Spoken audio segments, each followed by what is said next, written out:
कवितेचं नाव कणा. ओळखलत का सर मला पावसात आला कोणी, ओळखलत का सर मला पावसात आला कोणी. कपडे होते कर्दमलेले केसावरती पाणी. क्षणभर बसला नंतर हसला बोलला वरती पाहून. क्षणभर बसला नंतर हसला बोलला वरती पाहून. गंगामाई पाहुणी आली गेली घरट्यात राहून. माहेर वाशीन पोरी सारखी चार भिंतीत नाचली. माहेर वाशीन पोरी सारखी चार भिंतीत नाचली. मोकळ्या हाती जाईल कशी बायको मात्र वाचली. भिंत खचली चूल विजली होते नव्हते नेले. भिंत खचली चूल विजली होते नव्हते नेले. प्रसाद म्हणून पापण्यामध्ये पाणी थोडे ठेवले. कारभारणीला घेऊन संग सर आता लढतो आहे. कारभारणीला घेऊन संग सर आता लढतो आहे. पडकी भिंत बांधतो आहे चिखलगाळ काढतो आहे. खिशाकडे हात जाताच हसत हसत उठला. खिशाकडे हात जाताच हसत हसत उठला. पैसे नको सर जरा एकटेपणा वाटला. मोडून पडला संसार तरी मोडला नाही कणा. मोडून पडला संसार तरी मोडला नाही कणा. पाठीवरती हात ठेवून नुसतं लढ म्हणा, नुसतं लढ म्हणा. मंझील की जयाची. नात्यास नाव आपुल्या देऊ नकोस काही. नात्यास नाव आपुल्या देऊ नकोस काही. साऱ्याच चांदण्यांची जगतास जाण नाही. व्यवहार कोविदांचा होईल रोष होवो. व्यवहार कोविदांचा होईल रोष होवो. व्याख्येतूनच त्यांची प्रज्ञा वाहत जाई. नात्यास नाव आपुल्या देऊ नकोस काही. ना तान राग यांच्या बंधात बांधलेला. ना तान राग यांच्या बंधात बांधलेला. स्वरमेघ मंजुळाचा बरसे दिशात जाई. नात्यास नाव आपुल्या देऊ नकोस काही. गावातल्या दिव्यांना पथतो कसा पुसावा. गावातल्या दिव्यांना पथतो कसा पुसावा. मंझील की जयाची तारांगणात राही. नात्यास नाव आपुल्या देऊ नकोस काही. छंद. दिवा दिसताच प्रकाश मागणे. पक्षी दिसताच आकाश मागणे असला छंद बरा नाही. दिवा दिसताच प्रकाश मागणे, पक्षी दिसताच आकाश मागणे असला छंद बरा नाही. ज्योती जळतात माझ्यासाठी, पाखरं उडतात माझ्यासाठी असला समज खरा नाही. ही कविता आनंद या नाटकातील आहे.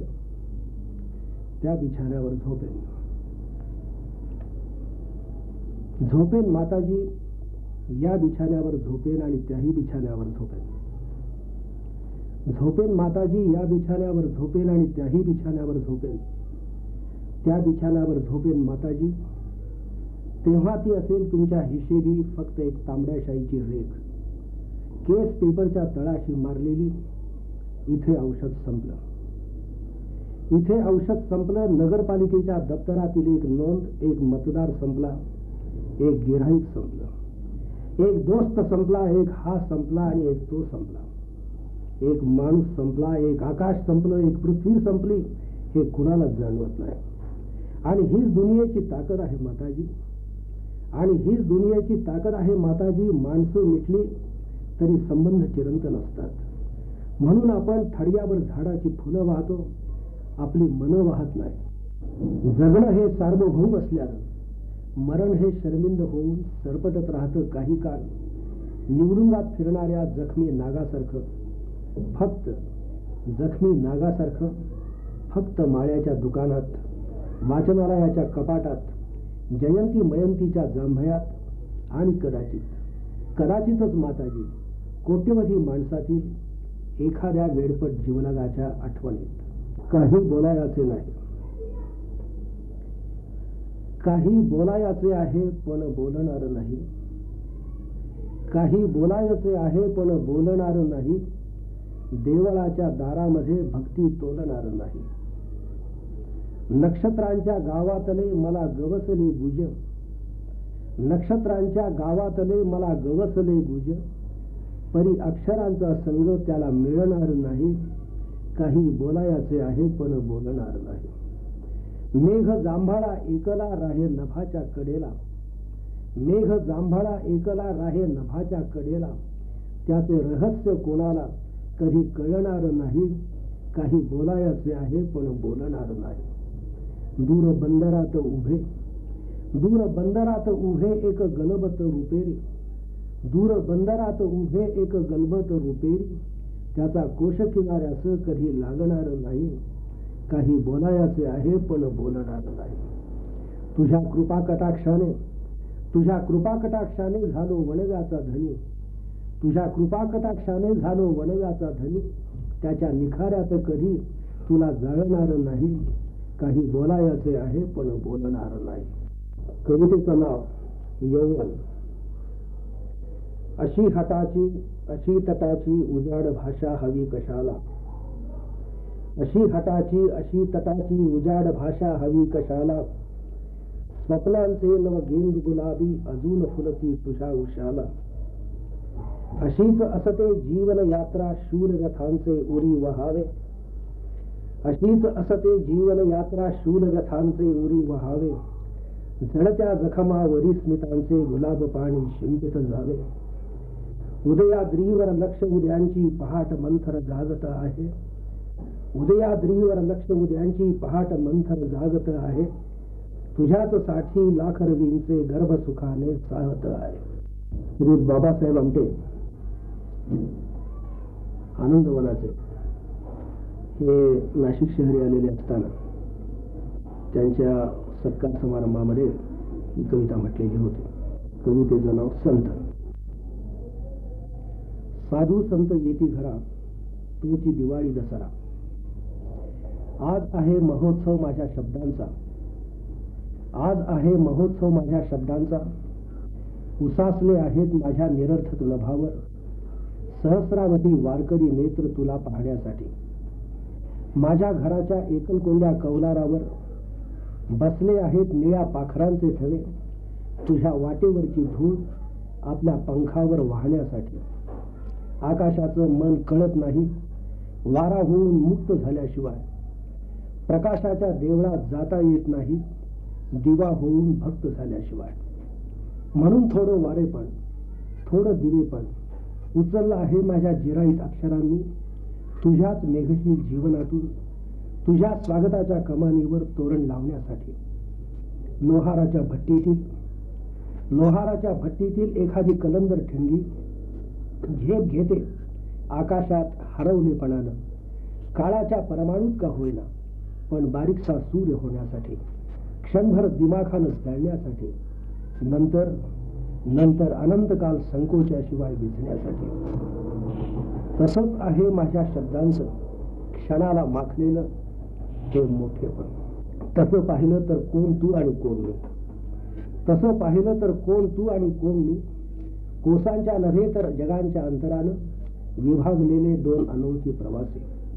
आणि तरीही माझ्या सभोवरच्या चिरेबंद काळोखाला जातात केव्हा तरी तडे, आणि त्यातून पाहतो मी स्तंभित होऊन स्वप्नात वितळलेल्या माणसाप्रमाणे तुझ्या प्रकाशमय विश्वातील काही अग्निरेषा.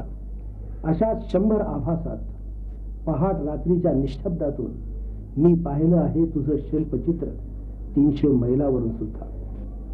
सोमनाथच्या सूर्यद्रोही जंगलात पृथ्वीच्या गर्भात पाय खोचणाऱ्या विराट वृक्षावर अपराजित गुऱ्हाड मारणारा तू, सर्जन डॉक्टरांच्या सभागृहात डोंगराच्या सुंक्यासारखा उभा राहून माझ्या देहात महारोगाची लस घाला म्हणून आव्हान फेकणारा तू, श्वापदांच्या समूहात सिंहाचा स्वर होणारा, सर्पांच्या प्रदेशात गरुडांचं घर होणारा, वणव्याच्या समोर घनघोर पाऊस होणारा, दुःखाच्या समोर फक्त निर्भीड माणूस होणारा, दुबळ्या देयेच्या चिखलातून माणुसकीला बाहेर काढणारा तू, पृथ्वीवरच्या व्यवहारात ईश्वराचा हात माणसापर्यंत पोहोचवणारा तू. अरे आम्ही आहोत करंटे की आमच्या पेठेत लागतात पताका फक्त मंत्री आले तर. आम्ही आहोत असे करंटे की आमच्या पेठेत लागतात पताका फक्त मंत्री आले तर. सोनेरी अंबारींचे ऐरावत जेव्हा रस्त्याने झुलू लागतात, तेव्हा आमचे लाचार हिशेबी हात झुलून येतात छातीवर, आमच्या गळ्यातले कोमल गांधार जातात निषादाच्या तीव्र पट्टीवर त्यांचा जय जयकार करण्याकरता. आणि तुझ्यासारखे संत ऐहिकाच्या प्रपंचातील ईश्वरी अंशाचे रखवालदार निघून जातात गस्त घालीत अंधारात, उद्ध्वस्त मनाच्या मोहल्ल्यातून, आसवांच्या दलदलीतून दुःखानं उसवलेल्या दुनियेवर अमृताचं सिंचन करीत. आणि 2 शतकं गेल्यानंतर शोधू लागतो आम्ही वाळवंटावर तुमच्या पायखुणा. 2 शतकं गेल्यानंतर आम्ही होतो मशालजी टाळकरी तुमच्या मखमली पालख्यांचे, तुमच्या मेलेल्या मतांचे. 2 शतकं गेल्यानंतर आम्ही होतो मतवाले शूर शिपाई, संरक्षण करण्यासाठी मातीत मिसळलेल्या तुमच्या प्रेतांचे. हे महामानवा, आम्ही देणार आहोत तुला फक्त फावल्या वेळेतला नमस्कार. एखादा गुच्छ, एखादा हार, 30 पायांच्या पायांवर सरपटणाऱ्या कॅलेंडरातील एखादा शनिवार, रिकामा रविवार. पण तरीही त्यातल्याच एका साक्षात्कारी क्षणाला आम्हाला कळतं आजचा सारा संसार उभा आहे क्रांतीच्या दाराशी. जुने पडते आहे, नवे घडते आहे. काळाच्या स्मशानातून उठलेली भूतावळ जमिनीवरती जटा आपटीत रडते आहे रक्तबंबाळ होऊन. मातीतून उठत आहेत गर्जना करीत लक्षावधी प्रचंड आकार, पोलादाच्या कारखान्यातील जळत्या राक्षसी तुळयासारखे तांबडे लाल, काही तोडण्यासाठी, काही जोडण्यासाठी. या ऐतिहासिक हलकल्लोळात सनातन आणि अजिंक्य आहे ते फक्त तुझ्यासारख्याच हात उभारून काळाच्या किनाऱ्यावर धावणार संग्रामशील माणूसपण. तुम्ही जाता तुमच्या गावा, आमचा राम राम घ्यावा. हे यात्रिका विस्कटलेल्या शरीरांचा, चुरगळलेल्या आत्म्यांचा थवा घेऊन तू तुझ्या मार्गाने जा, मागे वळून पाहू नकोस. हे यात्रिका विस्कटलेल्या शरीरांचा, चुरगळलेल्या आत्म्यांचा जथा घेऊन तू तुझ्या मार्गाने जा, मागे वळून पाहू नकोस. जो हिशेब कधीही केला नव्हतास तो यापुढेही कधी करू नकोस. तुला साथ सोबत आम्ही करणार नाही. आमच्या दिवाणखानी दिव्यांचा प्रकाश तुझ्या रात्रीवर पडणार नाही. तुझ्या अलौकिक वेदनेसाठी आम्ही रडणार नाही. आमच्या जयघोषांच्या जमावातही तू राहणार आहेस एकटा, दक्षिण ध्रुवावरील बर्फासारखा अगदी एकटा. पण असंच एकाकी पण लाभलं होतं ख्रिस्ताला, ज्याच्या हाताचा ठसा मला दिसतो आहे तुझ्या हातावर. असंच एकाकी पण लाभलं होतं बुद्धाला, ज्याच्या प्रज्ञेचे किरण मला दिसत आहेत तुझ्या पथावर. हीच तुझी सोबत आणि हेच तुझं संरक्षण. जेथे जाशी तेथे तो तुझा संगाती, चालविल हाती धरून. कवितेचं नाव कणा. ओळखलत का सर मला?